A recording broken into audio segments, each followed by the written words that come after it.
Bonjour à tous. Je vous rappelle que pendant des années, j'ai travaillé plus de 70 heures par semaine. J'ai arrêté depuis pas très longtemps et j'ai pas mal réfléchi à ce sujet. Évidemment, vous avez sûrement lu comme moi La semaine de 4 heures. Ça, c'est un bon bouquin qui fait aussi pas mal réfléchir sur pourquoi on peut travailler autant alors que d'autres personnes sont capables de faire des choses formidables en travaillant beaucoup moins que vous. Il y a aussi une étude qui démontre que passer 50 heures par semaine de travail, eh bien, on n'est pas super productif. La productivité maximum s'obtient avec 50 heures de travail. Donc pourquoi travailler plus? Alors j'ai tenté d'analyser cette chose. Je vais vous évoquer 5 points pour vous inciter à travailler moins. Le premier point, c'est que bien souvent, vous travaillez davantage lorsque la peur vous prend aux tripes. Donc vous allez tout simplement compenser cette peur, l'annihiler, la contrer en travaillant davantage. C'est souvent ça, hein, quand on a des deadlines, quand on a des choses précises à respecter dans son travail, eh bien il y a un moment où on se dit oh là là, je ne vais pas finir à temps, oh là là, je ne vais pas être suffisamment bonne dans ce truc-là, mon rapport ne sera pas fourni à temps, ou je ne vais pas trouver le nombre suffisant de clients. Et du coup, il y a un stress qui s'installe, une peur viscérale. Et bien, comment on fait pour se vacciner contre cette peur? On va donner davantage on va travailler davantage.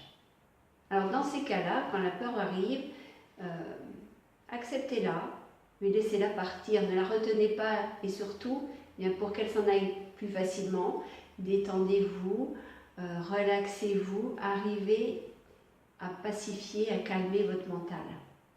Le deuxième moyen pour travailler moins, c'est aussi d'analyser parmi vos tâches celles qui sont vraiment chronophages, qui vous prennent énormément de temps et qui finalement aboutissent à pas grand-chose au niveau résultat, ne sont pas très productives.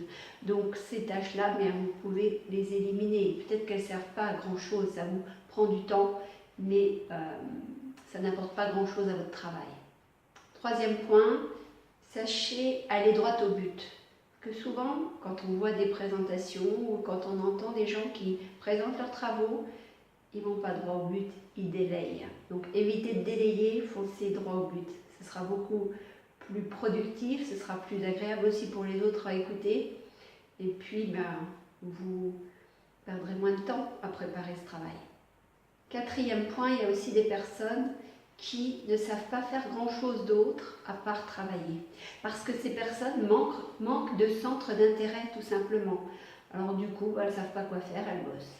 Moi, je connais un tas de chefs d'entreprise qui font ça. Le soir, quand ils rentrent chez eux, il y a peut-être aussi un vide intérieur. Toujours est-il, ils ne savent pas quoi faire d'autre, donc ils travaillent. Donc posez-vous, réfléchissez.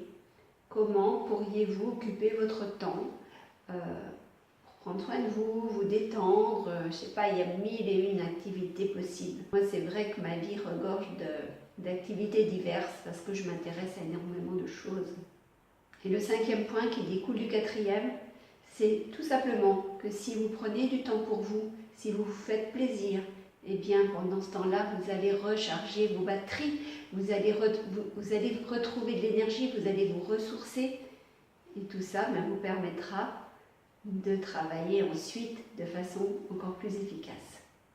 Voilà, j'attends vos commentaires, dites-moi quelles sont vos stratégies pour travailler moins. Peut-être que vous n'êtes pas du tout concerné par ce cas-là, mais en tout cas, je connais pas mal de dirigeants, de managers, de chefs d'entreprise qui sont de gros travailleurs, travaillent beaucoup trop. Et d'ailleurs, ces gens-là, leur vie de famille, leur vie sociale, leur vie amicale en pâtit souvent. Donc, à vous qui m'entendez, dites-moi quel est votre fonctionnement au niveau du travail. Peut-être que vous ne travaillez pas assez, peut-être que vous travaillez trop. Trouvez le juste milieu. C'est toujours ce qui convient le mieux. Évidemment, je vous invite à aimer ma page Facebook Motivation Positive, à visiter le blog des Audacieux, http://www.motivationpositive.com. Abonnez-vous à ma chaîne YouTube. Et puis, comme d'habitude, je vous dis, prenez soin de vous et je vous salue. Au revoir.